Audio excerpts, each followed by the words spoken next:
Então eu quero que você faça mais uma oração. Coloque a mão sobre o teu coração. Diga: Espírito Santo, fale comigo nessa hora, através da palavra. Eu sei que já falou através dos louvores, da ministração dos dízimos, mas Senhor, que agora através da Tua palavra nós sejamos, ó Pai, atentos a tudo aquilo que o Senhor tem para liberar sobre nós, Pai. Deus, que nós sejamos prontos para ouvir, Senhor, ó Pai, que nós sejamos prontos a ouvir, Senhor, que nós sejamos prontos para ouvir, Senhor, sejamos, ó Pai, prontos a ouvir, tardio no falar, Senhor, ó Pai. Deus, que os nossos ouvidos nesta noite estejam atentos à voz do Senhor, ó Pai, e eu me comprometo, Senhor, com a Tua palavra nesta noite, Senhor. Eu me comprometo em ouvir esta palavra, Senhor, e buscar, Senhor, ó Pai, me esforçar para praticar, Senhor, o que eu tenho ouvido. Que eu não seja um mero espectador, ó Pai, que eu não seja, ó Deus, um mero ouvinte nesta noite, mas que eu seja participante, Senhor. Deus, que cada palavra, Senhor, que for liberada aqui nesta noite, que o meu espírito, Senhor, ó Pai, receba, Senhor. Ainda, Senhor, ó Pai, que os meus ouvidos estejam desatentos. Ainda, Senhor, ó Pai, que a minha mente esteja, Senhor, desatenta, mas que o meu espírito receba cada palavra nesta noite, ó Pai. Em nome do Senhor Jesus, Pai, cobre-nos com o sangue do Cordeiro nesta noite. Fala conosco através, ó Pai, desta palavra, Senhor, em nome de Jesus. Amém. Abra sua Bíblia comigo no livro de Mateus, capítulo 23. Mateus, no capítulo 23. Hoje pela manhã nós estávamos falando a respeito desse texto. E esse texto, o Espírito Santo, ele ministrou ao meu coração ao longo dessa semana. E eu quero ministrar uma mensagem nessa noite. E o tema da mensagem é: saia da cadeira de Moisés. Fala para a pessoa que está ao teu lado: saia da cadeira de Moisés. Mas o que é sair da cadeira de Moisés? Mas o que significa isso? Nós vamos entender daqui a pouco. Obrigado, pastor. Hoje de manhã eu ministrei essa mensagem com o tema: pare de torcer o bico. Mas aí o Espírito Santo ao longo do dia ficou falando a respeito da cadeira de Moisés, que nós precisamos sair desta cadeira. E Jesus, em Mateus capítulo 23, ele dirige essa palavra a respeito dos fariseus, a respeito daquele grupo de pessoas intitulados fariseus, saduceus e os escribas. Jesus, ele se dirige a essa classe de pessoas quando ele fala à multidão, e ele diz assim: então Jesus falou às multidões e aos seus discípulos. Na cadeira de Moisés se assentaram os escribas e os fariseus.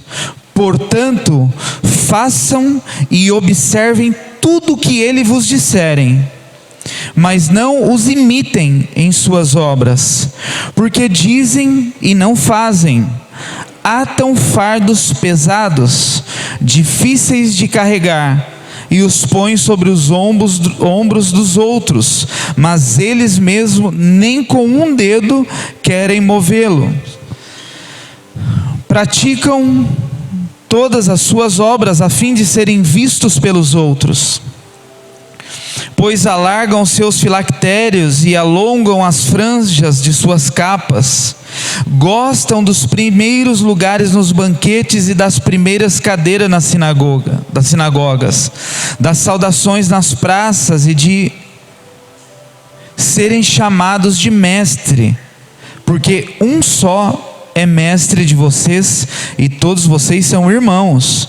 Aqui na terra não chame ninguém de pai, porque só um é pai de vocês, aquele que está no céu. Nem queira ser chamado de guia, porque um só é o guia de vocês, o Cristo. Mas o maior entre vocês será o servo de vocês, e quem se exaltar será humilhado, e quem se humilhar será exaltado. Talvez se eu pedir para levantar a mão aqui nessa noite, quem já criticou alguém? Talvez todas as pessoas vão levantar as mãos. Se eu pedir para você levantar as mãos, se em algum momento da sua vida você já criticou o governo, algum movimento, alguma pessoa, com certeza isso já partiu de todos nós. Todos nós já nos colocamos na condição de crítico em algum momento da nossa vida. Todos nós já nos assentamos na cadeira de Moisés para criticar. A cadeira de Moisés era uma cadeira que tinha muito valor para os judeus. Moisés, ele foi um líder religioso que conduziu Israel até a porta da terra prometida. E Moisés, ele era um legislador. Moisés era aquele homem que ouvia Deus, constituía leis e passava as leis para o povo. E Moisés ficava sentado na cadeira, legislando sobre o povo. Depois que Moisés morre, essa cultura ainda continua e continuava no tempo de Jesus dentro das sinagogas.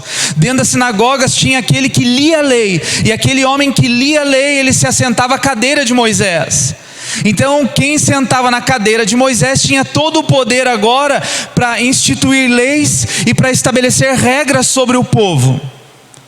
Aí Jesus chega e fala assim, e Jesus não se dirige aos fariseus, Jesus se dirige à multidão.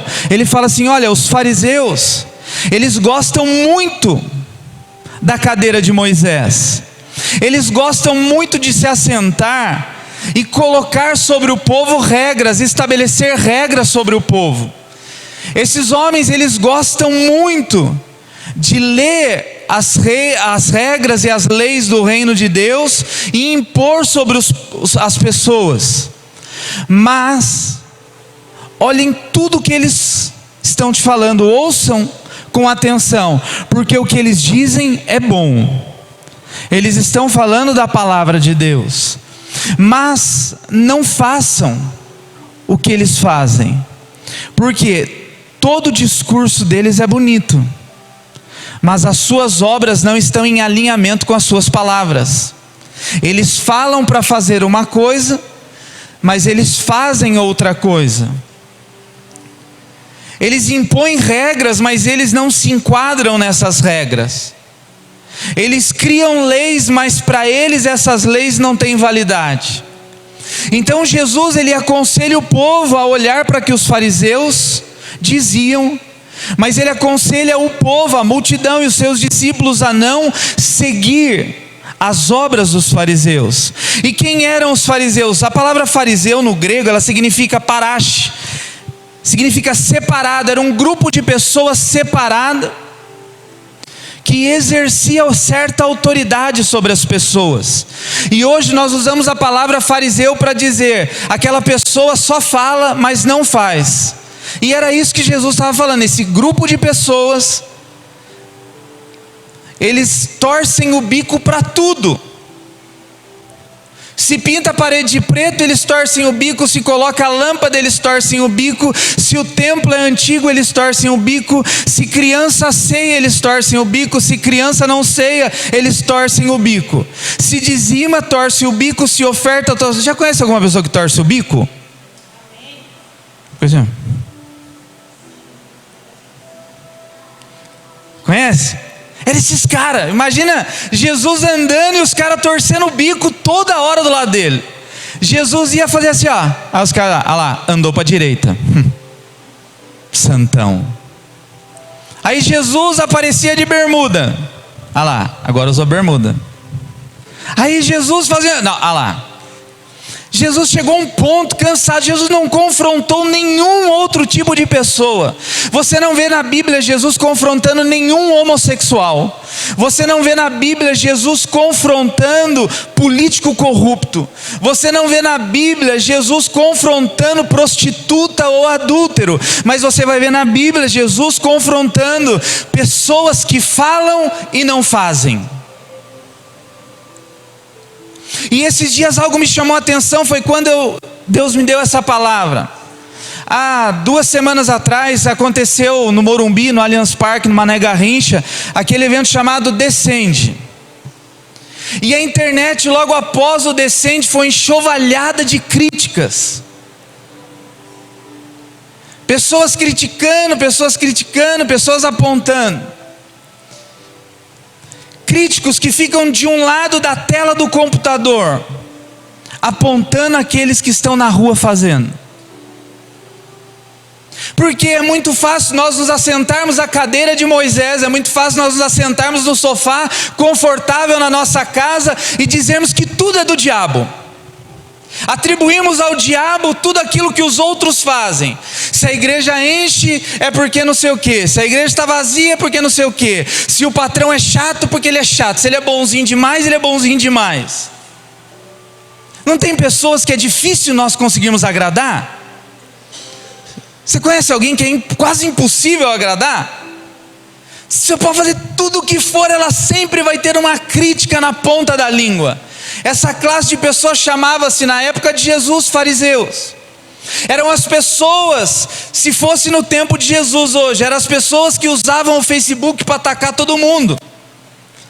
Ataca o governo, ataca as igrejas, ataca a família, ataca tudo. Ah não, porque se fosse eu... Síndrome de Absalão. Absalão era filho de Davi. E Absalão, ele tinha uma síndrome. Se eu estiver no lugar do meu pai, o negócio vai ser diferente. Porque não sou eu. Se eu fosse presidente do Brasil. Tem pessoa que não consegue governar nem a casa, quer ser presidente do Brasil. Porque o Paulo Guedes, o cara, ele se acha. Tem gente que não consegue administrar R$1.000 de salário, mas critica alguém que está colocando em ordem o Brasil. Então Jesus, ele começa a caminhar, ele fala, é muito difícil, não tem como. Sempre nós teremos pessoas ao nosso lado insatisfeitas, e não existe crítica construtiva. O que é construtivo é conselho, crítica é sempre destrutiva, porque a crítica, ela parte de um coração insatisfeito. E aí, para a gente florear que nós vamos criticar o louvor, então eu falo assim, olha, eu vou fazer uma crítica, Marildo, construtiva. Não, eu vou detonar com você mesmo. Fala, você cantou mal, você tocou mal, mas eu estou falando isso só para construir algo, para que no próximo você faça melhor. Ou seja, toda crítica, ela parte de uma insatisfação. Agora, um coração satisfeito, ele não critica, ele aconselha. Por isso que Salomão vai dizer, na multidão de conselheiros há o quê? Sabedoria. Porque o conselheiro é aquele que pega e dá direção, fala, olha, você estava indo na direção errada, mas eu quero te dar um conselho. Eu não estou te criticando, eu estou te aconselhando, porque eu amo a sua vida. Então os fariseus, eles eram homens que tinham críticas construtivas constantemente para Jesus. Jesus, só uma dúvida aqui que surgiu, pode curar no sábado? Não, vou deixar o abençoado morrer, aí eu ressuscito no domingo. Eles preferiam isso, pasmem vocês ou não. Os fariseus, eles preferiam que Jesus deixasse morrer no domingo, no sábado, mas ressuscitasse no domingo do que curasse no domingo. Os fariseus eram aquela classe de pessoas que diziam assim, se eu não posso ter, ele também não. Era aquela mulher que chegou para Salomão e falou, olha, meu filho morreu.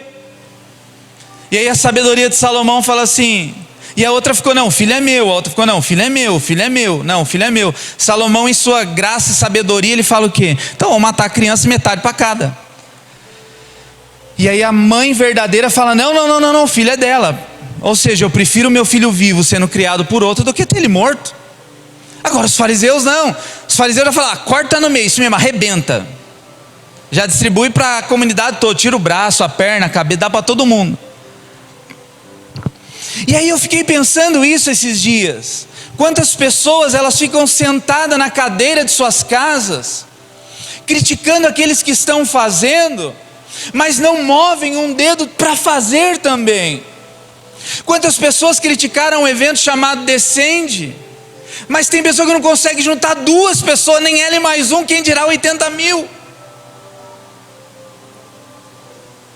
Mas é muito mais fácil eu me colocar na condição de crítico e dizer assim, olha, está errado, do que eu me colocar na condição de apoiador e falar assim, olha, ainda que eu não concorde, mas se vai agregar valor no reino, eu estou junto.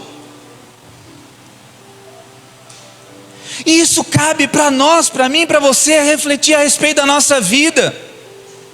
Porque nós perdemos ao longo do nosso dia muito tempo criticando outros. Criticamos o governo, criticamos a família, criticamos o amigo, criticamos, e eu me enquadro nisso. Quando na verdade muitas críticas que partem de mim, não é porque eu não concordo, é porque eu queria fazer o que ele está fazendo, mas eu não tenho condição. Ah, como eu queria fazer, já que eu não consigo fazer, ou eu tenho preguiça de fazer, ou eu não tenho disposição para fazer, então eu me assento à cadeira de Moisés, pego algum versículo bíblico e exponho as mazelas do meu coração.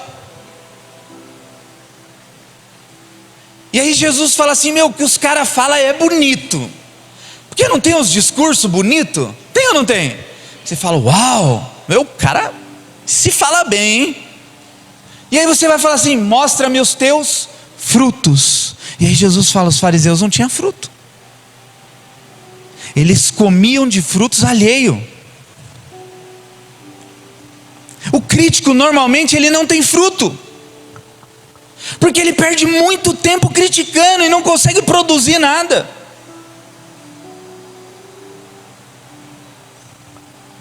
Aí aqui em Mateus capítulo 23, ele vai dizer a respeito desses homens. E aí Jesus ele vai, um capítulo inteiro fala só com os fariseus. Quem já ouviu dizer que dízimo é do Antigo Testamento? Levanta a mão, para levantar. Tem que dizimar não, hein? Dízimo é lá da lei, nós estamos debaixo da graça. Então dizima 20%, abençoado, porque a graça superabundou sobre nós. A graça, ela não é algo limitado, a graça é ilimitado. Então se você quer se mover na graça, vai ter mês, você vai chegar aqui e falar aqui, 100% do meu salário está aí hoje, porque hoje eu estou cheio da graça. Mas não, aí na hora de dizimar a gente corre para a lei, né? Irmão, dizima 11%, a Bíblia diz 10%. É assim, não é? Os fariseus eles eram assim, eles impunham leis sobre as pessoas que Jesus falava, o que eles falam é perfeito, discurso maravilhoso, mas agora vai ver a vida deles, vai ver o que eles fazem. Eles não têm fruto, eles não frutificam. Eles veem pessoas comendo do fruto do pecado e não apresentam a essas pessoas o fruto da justiça.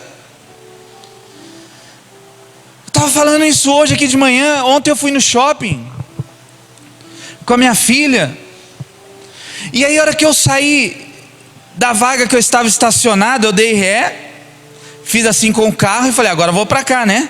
Parou um carro na minha frente, e aí tinha duas pessoas que pareciam uma se beijando. Não sei quem conhece ali o shopping, a porta dos fundos da Casa Bahia, bem assim, quase derrubando a porta das Casas Bahia, mas assim no maior amasso mesmo, mas aquele beijo, você pensa aquele beijo caloroso, mas aquele beijo mesmo. Minha filha falou assim, papai, tem dois homens se beijando. Falei, não é, filha? É? 4 anos a Rebeca.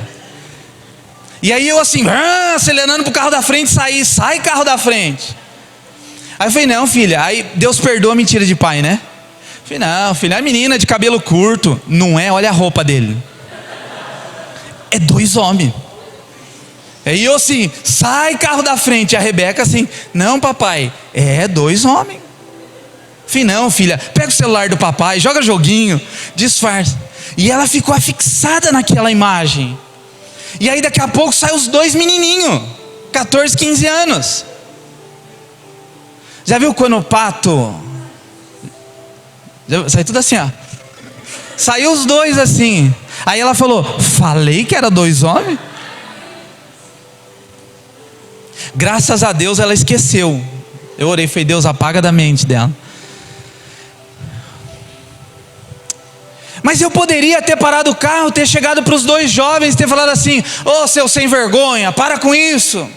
Porque 50 metros à frente estava o pai ou a mãe, parecia, não conheço, mas aparentava ser o pai e a mãe de um dos dois. Tipo, o pai e a mãe foi na frente com mais uns 3 jovens, e os dois vieram atrás. Aí os dois pegaram o bequinho, deram uns maios lá, uns beijos lá, uns arranca, e continuaram andando como... Eu poderia ter parado o carro, ter falado para o pai e para a mãe dele, falar, tá se beijando ali os dois, ó. Quase caiu a porta das Casas Bahia. Eu poderia ter me colocado na condição de julgador, de apontador, de crítico. Não pensei isso na hora, mas pensando depois, se eles estavam comendo do fruto do pecado, porque eu não apresentei a eles de alguma forma o fruto da justiça. Então, se o mundo está como está, não é porque o mundo jaz do maligno somente. O que você está fazendo com aquilo que você tem recebido de Deus? O mundo jaz do maligno porque nós entregamos para o diabo tudo. Tudo nós atribuímos ao diabo. Tudo é do diabo. E aí nós até gostamos de atribuir algumas coisas para ele, porque jogamos todo o peso de responsabilidade no ombro dele. Fala, isso é do diabo.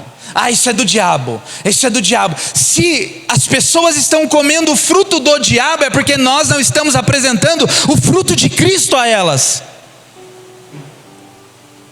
É mais fácil eu sentar no computador e criticar um evento que reuniu quase 200 mil pessoas no Brasil, do que eu tirar o meu corpo da cadeira, colocá-lo de pé e juntar 2 pessoas que são os meus vizinhos para falar de Jesus para eles.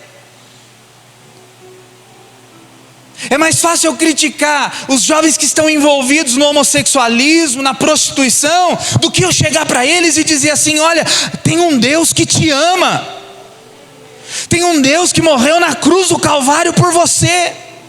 Mas nós atribuímos isso ao diabo, falamos, jaz do maligno, e aí a gente tira todo o peso do ombro, né? Quando a gente fala isso, é do diabo isso. Se é do diabo eu não vou tocar no que é do diabo. Mas se eles estão comendo o fruto do pecado, é porque não apresentamos a ele o fruto da justiça. Por isso que Jesus vai dizer em Mateus capítulo 6, buscai pois primeiro o quê? Reino. Primeiro, antes de fazer qualquer coisa, busque o reino, busque a justiça do reino, para que você então apresente ao mundo não a sua justiça, não as suas leis, não o que você acha, mas aquilo que o reino de Deus tem como manifestar. Fala para a pessoa que está do teu lado aí, nem tudo é do diabo. O mundo precisa de pessoas, e nós precisamos de pessoas que vão cuidar de nós, e que nós também, como filhos de Deus, possamos cuidar. Porque o mundo está comendo do fruto do pecado, e nós conhecemos o fruto da verdade. Abra sua Bíblia comigo no livro de Marcos capítulo 2. Muitas vezes é fácil nós assentarmos a cadeira de Moisés, nos colocando como crítico de tudo. Nós passamos uma vida criticando. E entenda bem, eu estou dizendo isso a partir da minha vida. Quantas coisas eu falei assim, vai dar em nada, fogo de palha, o tempo vai mostrar, o negócio foi uma benção, falar, ai que vontade de estar lá. Eu já confessei aqui, né, o Descende, vai dar nada, galerinha do iPhone fazendo evento, e nada. Aí no dia eu fiquei 12 horas assistindo pela televisão, falei, por que não foi? Porque é mais fácil nós nos colocarmos na condição de não vai dar certo, do que na condição de eu vou ajudar a dar certo. É mais fácil eu me colocar na condição de que vamos ver se vai dar certo, do que eu coloco o ombro debaixo da carga para te ajudar a dar certo. É mais fácil eu cruzar o braço e dizer, a igreja não está me satisfazendo. A igreja não é para te satisfazer, isso aqui é só um quadrado ou um retângulo, né? Construído para nós nos reunirmos para adorar a Deus, só isso. A igreja é eu, a igreja é você. A igreja não está legal, não mesmo. Tem dia que eu não estou legal, tem dia que a igreja está horrível. Meu irmão, tem dia que eu não tenho vontade de vir para o templo. Eu venho assim, ó. Ai, meu Deus, dá um café aí. Tomar um café, tem café, se tivesse igreja chique, né? Mas tem dia que eu tenho vontade de ficar na minha casa. Só que depois eu vou ver a foto e falo, por que eu não fui? Faustão, uma porcaria.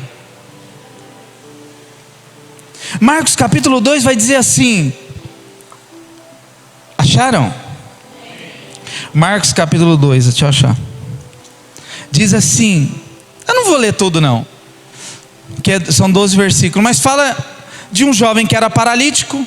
Jesus estava numa casa, e aí Jesus está lá pregando dentro daquela casa. Daqui a pouco o telhado abriu. O telhado abriu, não foi por obra do acaso nem um milagre. Foram 4 homens que viram um paralítico, pegaram aquele paralítico, subiram com ele no telhado, tiraram todas as telhas e desceram aquele paralítico por meio de corda até onde Jesus estava. E aí as pessoas começaram a olhar e falaram assim, quem são esses doidos? O que está acontecendo? Jesus fala, meu, que da hora, que isso? Quem inventou essa? Que legal. E aí Jesus fala assim, olha, eu nunca vi tanta fé, meu, está curado. Mas aí vai dizer nesse capítulo aí que tinha os escribas e os fariseus sentados olhando Jesus pregar. Os críticos, eles sempre estarão do teu lado. Eles não te ajudam a fazer, mas amam aquilo que você faz. Os caras saíram do lado de Jesus, eles ficaram maravilhados, tenho certeza disso. Se tiver algum fariseu no céu, depois a gente pergunta. Meu, fala a verdade, você criticar, mas você gostava de ver os milagres, hein? Porque você estava lá todo dia, estava lá toda hora. Eu estava lá para guardar o evangelho, porque eu era um defensor do evangelho, então eu precisava ver as heresias para... Não, eles estavam lá desfrutando e bebendo de tudo aquilo que Jesus estava liberando. A diferença é que eles não deixavam aquilo entrar no coração deles. Eles já entravam predispostos a não receber. Entrava lá assim, ó, vamos ver o que vai dar hoje. A palavra hoje foi meio fraquinha. E aí Jesus vai dizer aí, depois você lê, vai dizer que Jesus sentiu no espírito que eles estavam tudo contrário. Jesus olhou para eles no contexto nosso aqui, está fazendo biquinho por quê? Algum de vocês podia curar ele? Não, então eu curei, pronto. Vida que segue, irmão, vamos continuar a pregação. Mas 4 homens viram a necessidade de um paralítico. A Bíblia não diz que eram os melhores amigos dele. A Bíblia diz que eram 4 homens que desceram um paralítico. Todo o resto é conjectura nossa. Eram os melhores amigos, era a família. A Bíblia não diz. A Bíblia diz que eram 4 homens que viram um homem necessitado. E pegaram então aquele homem necessitado e fizeram algo sobrenatural ou sobre-humano para que aquele homem fosse curado. Todo dia nós nos deparamos com situações que o Senhor coloca diante de nós. Muitas vezes nos colocamos como críticos, mas na verdade Deus quer usar a nossa vida para abençoar a vida dessas pessoas. Poderia ficar lá, ó, tá vendo aí o paralítico, ó, cara fraco, cara mole. Olhe para a pessoa que está ao teu lado e diga assim, um dia eu vou precisar de você. Talvez seja hoje à noite ainda, para você pagar uma pizza. Você vê como que o ânimo fala, oxa, isso, Deus. Os ânimos mudam quando a gente fala do irmão pagar pizza. Fala assim, que nada, estou brincando. Fala, eu vou pagar. O privilégio é meu, a honra é minha.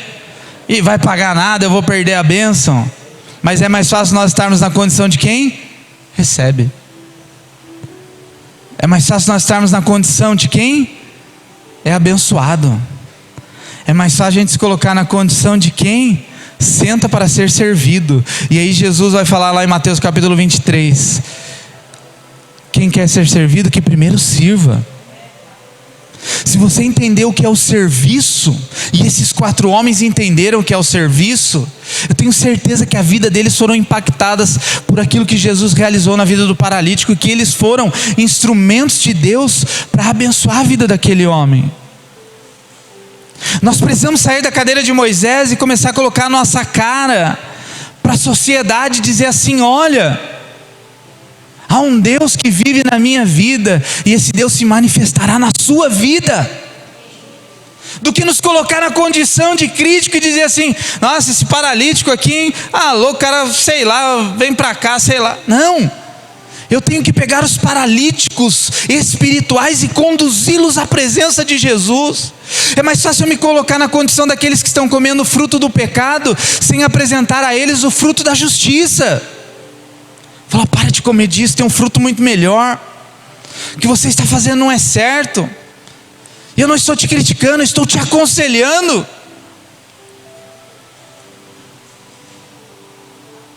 Aí diz que esses 4 homens desceram este paralítico.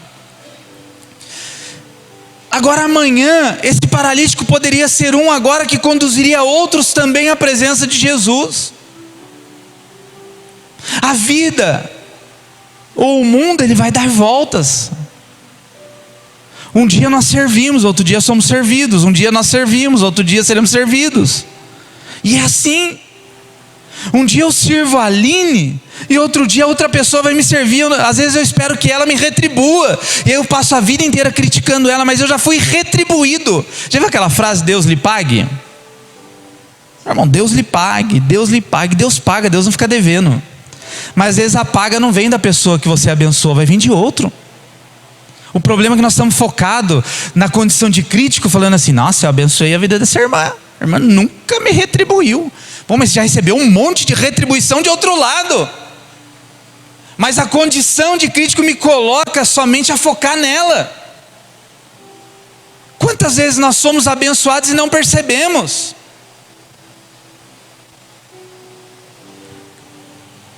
Eu troquei a fralda da minha filha. Talvez um dia ela troque a minha. Eu carreguei a minha filha no colo. Talvez um dia ela me carregue. E não adianta eu dizer que não preciso dela, porque talvez eu vá precisar dela no futuro. Porque as minhas condições, elas vão se limitando. E aqueles que um dia eu ajudei, talvez um dia eles precisem me ajudar. Um dia eu desci um paralítico, talvez esse paralítico curado amanhã vai me descer. Então nós precisamos viver o Evangelho com graça, entendendo que um dia nós somos aquele que desce o paralítico, mas talvez o outro dia seremos aqueles que precisamos ser descido. Abra aí sua Bíblia comigo no livro de 1 Timóteo capítulo 4. Então, eu não quero mais ser um crítico, e isso eu preciso me policiar diariamente. Teve um dia, vou confessar só aqui, esposa, se você não ouve o Espírito Santo, ouça sua esposa, que é a mesma coisa. Aí um dia eu estava lá na internet criticando um pastor, né? Esse cara aqui é chato, mano. Esse cara aqui é arrogante, cara soberbo, e cara não sei o que, cara não sei o que. Aí minha esposa, profeta, né, virou para mim e falou assim: fala a verdade. Na verdade você está com inveja. Não é que você não gosta dele, não é que você acha ele arrogante, soberbo. Na verdade você queria estar onde ele está, fala a verdade. Não foi com essas palavras, mas mais ou menos, né? Aí eu falei assim: é verdade. Porque o sucesso do outro me incomoda. Você já viu que é mais fácil chorar com quem chora do que se alegrar com quem se alegra? Isso é fato. Chorar com quem chora é fácil. Você vai no velório, morreu a mãe do outro, aí você dá uma chorada, sua mãe, né? Agora quando o outro compra um carro zero, oh, aleluia, irmão, parabéns. Aí vira assim: oh Deus, por que você deu para ele, não para mim? Tá, quanto tempo, Deus, eu estou pedindo, mas o Senhor resolveu abençoar ele, não eu. Mas você tinha acabado de rir com ele, mentiroso, mentirosa. E aí minha esposa falou assim: não, fala a verdade. Eu já tinha deixado de seguir ele no Instagram, voltei a seguir, porque daí eu busquei a cura no meu coração. Vai confessar os vossos pecados uns aos outros para ser o quê? Curado. Quantas vezes nós criticamos, não é porque o outro está fazendo errado, é porque ele está fazendo aquilo que a gente gostaria de fazer. Porque ele está fazendo o que eu não me disponho a fazer. E aí ele está fazendo, aí Aí eu falo, soberbo, arrogante, bem que podia ser eu, né? Agora confesse isso para você mesmo, fala, eu sou assim. E muitas vezes eu me pego nessa condição. Isso eram os fariseus. Por que eles criticavam Jesus? Porque eles estavam apegados àquilo que era do passado. E não que a palavra de Deus tenha passado, não é isso. Mas eles estavam apegados a porque sempre foi assim, e daí que sempre foi assim. Deus se renova cada dia, não no que Ele disse, porque a palavra de Deus diz que céu e terra passam, mas as palavras dele são as mesmas. Mas Deus se contextualiza, Deus se movimenta. Fato que você vai ver lá em Êxodo, a nuvem, Deus parava a nuvem aqui, todo mundo montava o acampamento, daqui a pouco Deus falava assim, tchau, fui, parti. Nuvem andava, o que eles tinham que fazer? Desmonta tudo. Pô Deus, acabamos de montar. Um dia eu estava pensando a respeito disso, acho que Deus, na hora que eles acabavam de dar a última martelada, Deus falava, vamos. Pô Deus, está de brincadeira, né? Acabei da última martelada da tenda aqui, desmonta tudo. Então eles precisavam se movimentar. Aí eles falavam assim, agora vamos. Agora batia agora vai ficar um mês aí. Que Deus se move de acordo com os tempos. Deus se move na eternidade. Deus não se move cronologicamente. Deus tem pressa, que Deus tem pressa. Deus se move na eternidade não tem pressa. Lerdo sou eu. Aí eu fico, Deus tem pressa. Deus fica assim, imagina Deus assim, eu pressa, quem está devagar é você, meu filho. Já era para você estar, já era para você estar ensinando, mas você ainda está tomando leitinho. Já era para você estar comendo feijoada, mas ainda você tem que tomar mamadeira. E aí eu que estou com pressa? Não, você que está atrasado quanto àquilo que eu tenho para realizar na tua vida. E 1 Timóteo capítulo 4 versículo 12, Paulo diz a Timóteo, seja exemplo. Diga assim, eu preciso ser exemplo. Olha para a pessoa aí que está atrás de você, fala assim, eu estou de olho em você. Diga isso umas 3 pessoas, olha bem no olho, fala, põe peso no homem. Agora coloca um peso, fala, eu estou de olho em você. Estou de olho no que você posta no Facebook, no Instagram. Estou de olho da forma que você adora a Deus. Estou de olho da forma que você busca o Senhor. Estou de olho, meu irmão. Você passar no sinal vermelho, eu estou de olho. Estacionar na vaga deficiente por 1 minuto, estou de olho. Não devo satisfação da minha vida para ninguém. Quem disse? A Bíblia diz que eu e você somos cristãos, pequenos cristos, continuação daquilo que Cristo manifestou e Ele confiou a mim. Então eu devo satisfação da minha vida toda, porque eu carrego um nome poderoso sobre a minha vida. Eu não faço o que eu quero. Uma vez eu preguei uma mensagem sobre isso. Somos verdadeiramente, sou livre. Ai pastor, a Bíblia diz que eu sou livre. Quem disse que você é livre? A Bíblia também diz que eu e você estamos presos com Cristo. Eu estou livre, mas algemado com Cristo. Então eu posso fazer o que eu quero? Pode, faz. Olha o que Paulo vai dizer a Timóteo. Timóteo, muitas pessoas vão te julgar por causa da sua juventude. Muitas pessoas, Timóteo, vão te chamar de novinho, de molecote. Muitas pessoas, Timóteo, vão te chamar de inexperiente. Mas sabe como que você vai combater isso, Timóteo? Sendo exemplo dos fiéis. Seja exemplo. Como? No amor, na pureza, no trato, na fé. Seja exemplo, Timóteo. E aí ninguém vai olhar mais para a sua carteira de identidade, porque eles verão o Cristo manifesto na sua vida. E ainda, Timóteo, que eles te critiquem, eles não vão ver mais o menino Timóteo, mas eles vão olhar para os frutos de Timóteo. Paulo aconselhando Timóteo, ele fala assim: Timóteo, seja exemplo. Olha para a minha vida, Timóteo. 1 Coríntios capítulo 11, Paulo ele diz: sede meus imitadores, pois eu imito quem? Cristo. Cristo é manifesto na minha vida, Timóteo. Eu tenho autoridade para dizer para você. seja exemplo. Eu estava contando aqui, acho que foi ontem com os homens que a gente estava conversando. Uma vez nós estávamos num acampamento de jovens. Estava eu, minha esposa e o nosso pastor com a esposa. E aí um acampamento tinha mais ou menos uns 150, 200 jovens. E aí estava lá aquela adoração, e aí estava nós quatro lá no fundo assim, ó. Sabe aquele negócio, estou adorando? Estou adorando aqui, não preciso mexer o dedo para adorar, estou aqui, ó. Aí essa jovem veio ousadamente, pegou a minha mão da minha esposa, do pastor Renato, da pastora Águida, e levou a gente lá na frente de todos os jovens. E colocou a gente na frente de todos os jovens. Nossa, que ousadia, né? Mas ela falou assim para nós: pastores, vocês são os nossos líderes e guias. Da forma que vocês adorarem, nós vamos adorar. Tinha metade dos jovens sentados na cadeira. Culto de jovem, imagina aquele campamentão de jovens, 50% sentado assim, ó. Estou adorando aqui, ó. E aí nós fomos para frente e começamos a adorar a Deus. Ao lado dos jovens estava todo mundo sentado, todo mundo se pôs em pé e começou a adorar também.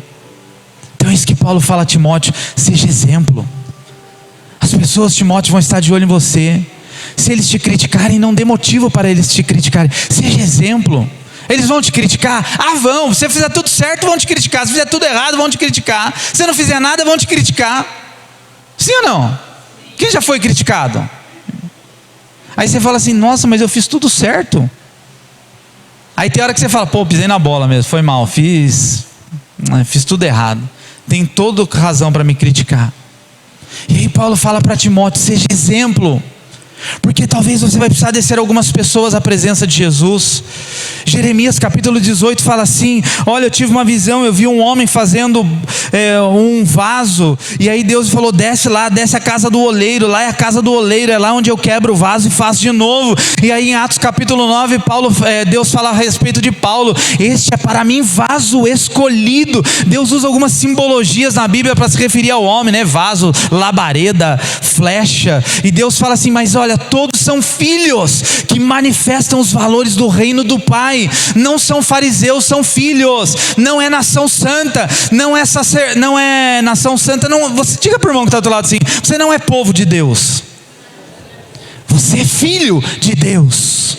Povo de Deus era Israel. Através da morte ressurreta de Jesus, ou da ressurreição de Jesus, nós deixamos de ser povo, seu Daniel, nos tornamos filho. Eu vou na casa da minha mãe, eu não sou um povo que está entrando na casa da minha mãe, eu sou filho, né? Aí quando eu levo uns amigos, ela fala assim: o Ale trouxe um povo aqui. Aí o povo vai ficar sentado no sofá esperando ser servido. Mas quando eu entro, não, eu já entro, posso abrir a geladeira, né? Posso comer, posso ficar à vontade, posso tirar o sapato, deitar no sofá, porque eu sou filho. Então eu não estou mais na condição de crítica, eu me coloco agora na condição de coparticipante. Se coloque em pé para nós orarmos, eu quero orar com você.